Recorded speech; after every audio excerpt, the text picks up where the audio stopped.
I had a dream about you, Positive Sue. How you doing? It's me, Zipster. I gotta tell you, boy, did I have a dream last night. This is something else. Okay, so in my dream, it's me and One-Eye Blind 30 and oh god, a whole bunch of like American YouTubers. We all met in Newark, New Jersey. Okay, that's where you know the dream's going wrong in the first place, because Newark, New Jersey ain't no dream. That's more of a nightmare. But anyway, that's where our flight was taken off to go to the UK. And I had all these people flying with me. And I was like, oh, this is gonna be so much fun. And we get on the plane, and it was like a double decker thing. Like there was like a a bar upstairs and a dance floor and all this stuff, and like and so of course me and Huey and like a bunch of them, we all went upstairs and we just started like drinking and stuff, and it was really amazing, and we had a really good plane ride, so great. Before you even know it, there we are in Heathrow. Hello, that's where I would see Kate Moss walking through. We're in Heathrow, and we're getting picked up by Positive Sue and Paul 1967. Gee, I just made him 20 years older than he is.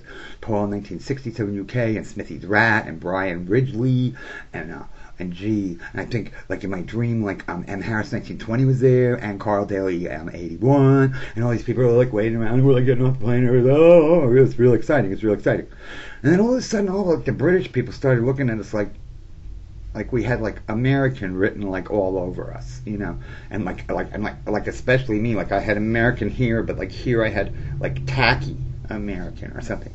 I don't know. It was just a weird feeling. But then we all, kind of hug, French kiss, kiss the way the French people do, like on the cheeks, French kiss, yeah, right. You see me and Positive Sue locked in one right now. Anyway, so no, that's not how it happened. So we all decided we were going to go to this place, because the times were all different than they're really going to be. So it was like, evening when we got there, and we all decided we were going to go out to this big fancy place and have a big meal and drink and, tell stories and all this stuff. And so we get there, and there's like a whole really bunch of us, like 30 people or 40 people, I don't know, a whole bunch. And everybody's like ordering like filet mignon and lobster tail and escargot and bottle after bottle of champagne. And so everybody's getting a little drunked it up and, laughing it up and stuff. And I thought, oh, this is going better than I thought. I must have just had the wrong idea when I got off the plane and thought they were being all snooty British people, or whatever. Because everything seemed pretty cool. So I got up because I had to go I excused myself to go to the loo. That's what they call it over there. And I wanted to try to be a little classy, so I didn't say, oh, I think I'll run to the crapper for a minute, I'll be right back. So I went to the loo, and as I was walking away from the table in my dream, I heard Positive Sue say, what a dreadful American. Because they don't say awful over there, they say like dreadful. And I heard her say that, and I'm like, oh, she must have been talking about somebody else, So I just went to the bathroom, and I'm in there, and I took a quick one. And I come out, and everybody is like gone from the table. So I asked the waiter, D, I'm like, hello, where did my people go? And he's like, they said they were going out to look for their transport, and that you were going to take care of the check. CHEQUE is how they spell it over there. And I'm like, well, yeah, but I don't have any money. He's like, well, they assured me that you were going to take care of the bill. I said, but no, Positive Sue has the money. And he said, well, Sue was positive that you did. I'm like, well, can I just run outside and see if I can find him, and I'll get the money and I'll be right back? And he's like, oh yeah, I heard that one before. He said, nobody's leaving this place. I said, but you understand, I'm Zipster from YouTube. He looks me straight in the eye and says, I don't care if you're Renetto from YouTube. You are not leaving until this bill is paid.